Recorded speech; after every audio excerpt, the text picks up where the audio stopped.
Tyler and the Dog Pack by Alex Foster.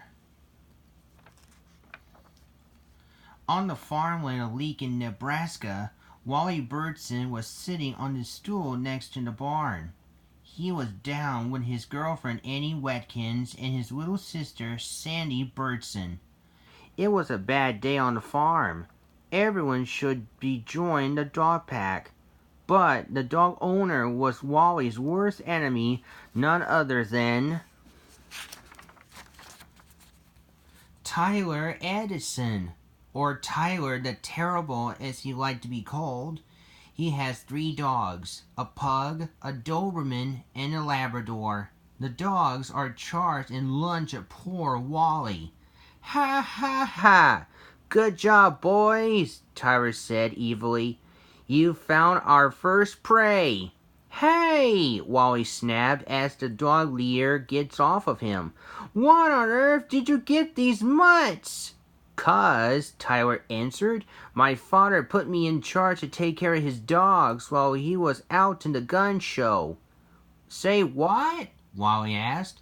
"I'll tell you later, runt," Tyler replied. "Come on, boys, let's go."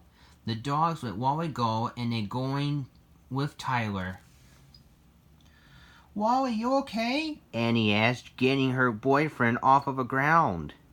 "Yes," groaned Wally. "I can't believe Tyler owned his dogs and they attacked me." "Maybe we should be careful about these big mean doggies," Sandy said. "I know your brother's okay, Sandy," said Annie, hugging Wally to comfort. "He will careful about guard dogs." "I know that what my sister meant to say is," Wally replied. "I don't see knuckling under to Tyler." Later that night, Tyler and his dogs decided to walk outside while his father, Mr. Edison, was asleep when he was home. For instance, Tyler carrying his paintbrush and the dogs are carrying the paint cans and the paint spray. When they made it to the house, Tyler told to the dogs, "This house was in perfect spot. We're going to paint that house before someone woke up inside the room. Let's paint this house so we don't get caught." "Wolf, wolf!" cried the dogs. Tyler sprayed and painted the house full blast. They scattered away. The next morning, the students are gathered to see the principal, Mr. Dabblewood. He was greeting the class. Mr. Dabblewood has a poor eyesight, but a perfect hearing. He could hear a rat from thousands of feet away. He said, "Thanks for someone to paint my white house, and I hope none of you to put color or design. I want all of you to repaint my house from top to bottom." "Rats," said the grumbling kids. They need to repaint the house because Tyler's practical jokes are being backfired and he's pretty frustrated. Maybe Wally was right after all. Tyler's graffiti was very ugly, a little girl named Jamie whispered to her friend named Savannah. Savannah nodded but agreed. "What do you mean, little twerp?" Tyler cut in. "Someone has squealing on me. I think I know who." In afternoon, Wally and Annie are returning home. Suddenly, Tyler's dogs spotted Wally and they lunged at him. Wally couldn't believe he was in trouble again. "Hey, I didn't squeal, he cried. "How do you know Mr. Dabblewood noticed me?" demanded Tyler. "I don't know," Wally said. You can't fool on him. He could hear the bad guy from a mile away." Tyler growled. "Okay, the dog side let you off this time. We're going to deal with Dabblewood once and for all." "What are you going to do?" Wally asked. Tyler screeched, "None of your beeswax. You stay out of this. You hear? Or you are my dog food." Wally was scared. Annie comforted him, but not too scared.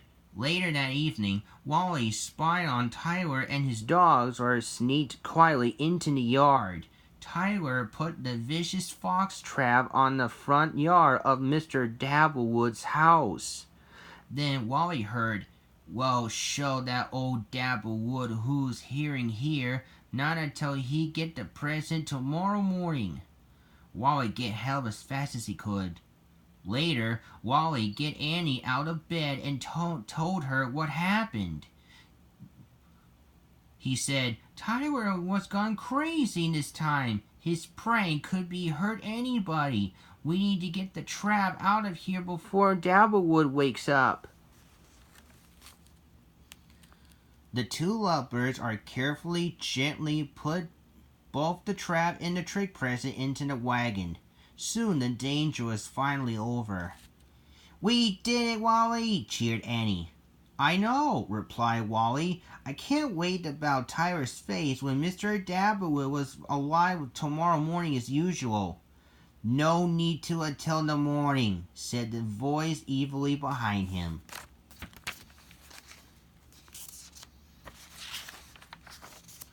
It was Tyler. "You lousy traitor runt," he snarled as his pack of dogs joined him. "I'm going to get you for this." "Wait, Tyler, stop!" Annie yelled. "Wally's trying to keep things from your big mistake." "You keep out of this, tomboy," growled Tyler. The kids are heard a sharp click. The door creaked slowly open. Tyler was so startled he fled for his life, and he landed on the wagon full of vicious foxtrap. "Ah!" he cried so loud as he woke the entire farm acres. "Ow!" he cried again as he tried to struggle to stand up. In Lincoln Hospital, Tyler was injured and he stayed in few weeks. Tyler's former dogs cannot follow Tyler's orders anymore. Tyler wearing his cast on his right leg until he was well again. Who's gonna carry his dogs now? The end.